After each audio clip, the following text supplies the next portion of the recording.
بسم اللہ الرحمن الرحیم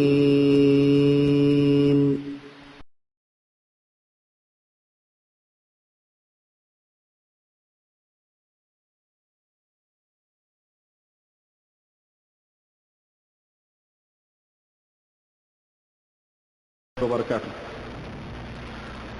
الحمد لله نحمده ونستعينه ونستغفره ونؤمن به ونتوكل عليه ونعوذ بالله من شرور أنفسنا ومن سيئات أعمالنا. من يهده الله فلا مضل له ومن يضلله فلا هادي له ونشهد أن لا إله إلا الله ونشهد أن محمدا عبده ورسوله. أما بعد فإن خير الحديث كتاب الله وخير الهدي هدي محمد صلى الله عليه وسلم وشر الأمور محدثاتها وكل محدثة بدعة وكل بدعة ضلالة وكل ضلالة في النار. قال الله تبارك وتعالى في كلامه المجيد: أعوذ بالله من الشيطان الرجيم. بسم الله الرحمن الرحيم.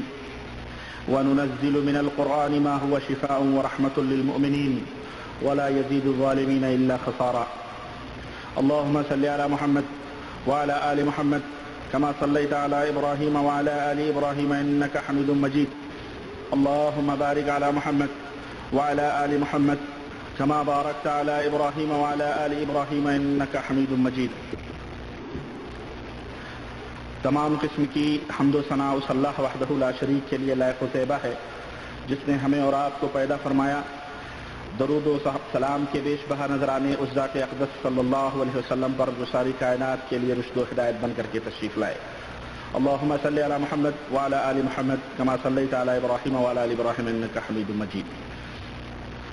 حضرات گرامی قدر، معزز دوستوں اور بھائیوں، جادو اور منتر اور علاج کے تعلق سے یہ ہماری دوسری مجلس کا آغاز ہو رہا ہے، اور اللہ سے ہم دعا کرتے ہیں کہ اللہ تبارک و تعالی ہمیں ہر قسم کے بلا اور ہر قسم کے فتنے اور ہر قسم کے فساد سے محفوظ رکھے. وقت چونکہ زیادہ گزر چکا ہے اور رات کے 10 بجنے والے ہیں اور ہم آپ کے انتظار میں ہم نے اتنا ٹائم لگایا ہے. بہرحال ہم چاہتے ہیں کہ بلا کسی تمہید کے اپنی بات کا آغاز کریں اور آپ کے سامنے مختصر طور پر اور کچھ باتیں رکھیں. آپ کو یاد ہوگا کہ ہماری پہلی مجلس جو ہوئی تھی اس میں ہم نے جادو کے تعلق سے کچھ باتیں آپ کے سامنے رکھی تھیں. آج میں کچھ مزید باتیں قرآن و سنت سے جادو کے دلائل اور جناتوں کے حاضر کرنے کا طریقہ اور کچھ اور باتیں میں ذکر کروں گا. اس کے بعد مزید تفصیلات دوسرے لیکچروں میں آپ حضرات سے سماعت کریں گے. سب سے پہلی چیز، آپ اپنے ذہن کو ماضی کی طرف لے چلیں. پچھلے لیکچر کی طرف میں نے بتلایا تھا کہ جادوگر اور جن کا چولی دامن کا ساتھ ہوتا ہے. بغیر جن کے جادوگر کبھی بھی کامیاب نہیں ہو سکتا ہے اور بغیر جن کے جادو کامیاب نہیں ہو سکتا ہے اور نہ جادوگر ہی کامیاب ہو سکتا ہے. آئیے ہم اس حقیقت کو سب سے پہلے ڈھونڈیں کہ کیا جادو کا وجود ہے یا نہیں ہے. حقیقت میں جادو موجود ہے اور جادو کا وجود ہے. جادو کا وجود ہے. جادو کا انکار کرنے والے قرآن کریم کا انکار کرتے ہیں، احادیث رسول صلی اللہ علیہ وسلم کا انکار کرتے ہیں. قرآن کریم سے جادو کے وجود پر دلائل میں آپ حضرات کے سامنے پیش کروں گا. اس سے پہلے جن کے وجود کے اوپر دلائل میں بیان کر چکا ہوں اور حقیقت جن اور علاج جو آپ حضرات نے لیکچر سنے ہیں. پچھلے لیکچر وہ کیسٹ نمبر 1 میں نے پوری تفصیل کے ساتھ جن کے وجود کے اوپر قرآن و سنت اور عقلی اور نقلی سارے دلائل میں نے آپ کے سامنے پیش کر دیے ہیں. ان کے دلائل کو سننے کے لیے کہ جن ہیں یا نہیں ہیں آپ حضرات پچھلی کیسٹوں کو سنیں اور دیکھیں، انشاءاللہ تعالی آپ کو تسلی ہوگی. ہم جن وجود کے جادو کے وجود کے اوپر کچھ دلائل مختصر طور پر، ایک دلیل کافی ہے، 2 دلیل حدیث اور قرآن سے ہیں تو بہت سارے دلیلیں، لیکن میں ایک ہی 2 دلیل پہ اکتفا کروں گا. قرآن کریم میں اللہ وحدہ لا شریک نے جادو کے تعلق سے ارشاد فرمایا ہے: قال موسیٰ اتقولون للحق لما جاءکم السحر هذا ولا يفلح الساحرون. کہ موسیٰ علیہ السلام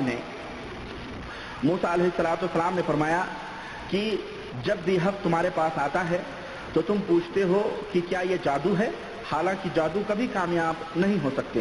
تو اس آیت کریمہ سے ہمیں معلوم ہوا کہ جادو کا وجود ہے، یہ اور بات ہے حق کے مقابلے میں جادو کبھی کامیاب نہیں ہو سکتا ہے۔ اسی طرح سے قل اعوذ برب الفلق، قل اعوذ برب الناس، یہ صورتیں خود اس بات کی دلیل ہیں کہ جادو کا وجود ہے۔ احادیث میں اس کی تفصیلات بہت ساری موجود ہیں، لیکن میں صرف ایک لمبی حدیث جو صحیح بخاری کے اندر آئی ہوئی ہے میں اس کے اوپر اکتفا کروں گا۔ حضرت عائشہ صدیقہ رضی اللہ تعالی عنہا سے وہ روایت مروی ہے۔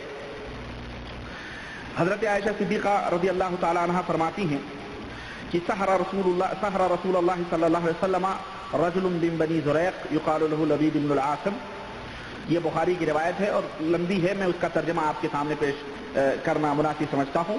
حضرت عائشہ رضی اللہ تعالی عنہ فرماتی ہیں کہ رسول اللہ صلی اللہ علیہ وسلم کو بنی زریق کے ایک شخص نے جادو کیا جس کا نام لبید ابن عاصم تھا، یہاں تک کہ نبی کریم صلی اللہ علیہ وسلم کی ایسی حالت ہو گئی کہ آپ صلی اللہ علیہ وسلم کو یہ خیال گزرا کرتا تھا کہ یہ کام کر چکے، فلاں کام کر چکے ہیں کہ نہیں کر چکے ہیں، اس طرح کے خیالات آپ صلی اللہ علیہ وسلم کو گزرتے تھے، حالانکہ وہ آپ صلی اللہ علیہ وسلم نے وہ کام نہیں کیا ہوا ہوتا تھا، لیکن آپ کو یہ خیال گزرتا تھا یہ کام کر چکے ہیں یا نہیں کر چکے ہیں۔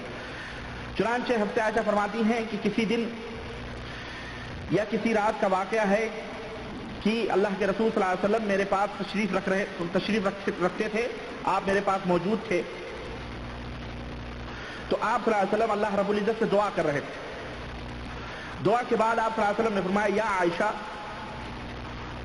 اے عائشہ، مجھے احساس ہو رہا ہے کہ اللہ تعالیٰ نے مجھے وہ قوت دے دی ہے جو میں نے اس سے اللہ تبارک و تعالیٰ سے طلب کیا تھا۔ میرے پاس دو فرشتے انسانی شکل میں آئے، ان میں سے ایک فرشتہ میرے سر کی طرف بیٹھ گیا اور دوسرا فرشتہ میرے پاؤں کے پاس بیٹھ گیا، تو ان میں سے ایک نے اپنے ساتھی سے کہا، ان دونوں فرشتوں میں سے ایک فرشتے نے اپنے ساتھی سے کہا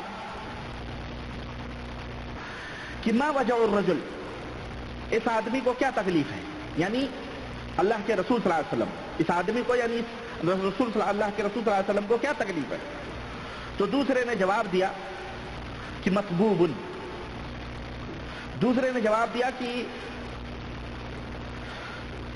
اس آدمی کو لبید ابن عاصم نے جادو کیا ہے، اس کے اوپر جادو کیا گیا ہے، یعنی نبی کریم صلی اللہ علیہ وسلم کے اوپر جادو کیا گیا ہے۔ پہلا کہنے لگا کہ جادو کس طرح سے ہے، کس طرح سے جادو کیا گیا ہے اور کس چیز میں جادو کیا گیا ہے؟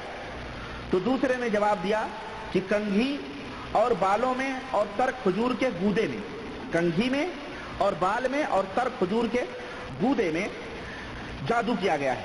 تو پہلے فرشتے نے کہا کہ وہ کس جگہ ہے؟ تو دوسرے نے جواب دیا کہ زروان کے کنویں میں ہے، زروان ایک مقام ہے، وہاں پہ کنواں ہے، اس کنویں میں۔ چنانچہ وہ رسول اللہ صلی اللہ علیہ وسلم اپنے صحابہ کو لے کر کے، جب یہ واقعہ ختم ہو گیا، یعنی گویا آپ صلی اللہ علیہ وسلم کو یہ حقیقت بتلا دی گئی، تو آپ صلی اللہ علیہ وسلم اپنے صحابہ کے ساتھ وہاں پر پہنچے اور آپ نے فرمایا کہ اے عائشہ، اس کنویں کا پانی جس میں جادو کر کے دبایا گیا تھا، اس کنویں کا پانی مہندی کے رنگ کا تھا، جسے اس کنویں میں، جیسے اس کنویں میں مہندی لگا دی گئی ہو، مہندی ملا دی گئی ہو، اس طرح کا کلر اس کنویں کے پانی کا تھا۔ اور ہاں، کنویں کے آس پاس کھجور کے جو درخت تھے ان کے سر شیطانوں کے سر کے مانند تھے، اتنا بھیانک اور اتنا خطرناک وہ باغ تھا۔ میں نے پوچھا کہ اے اللہ کے رسول صلی اللہ علیہ وسلم،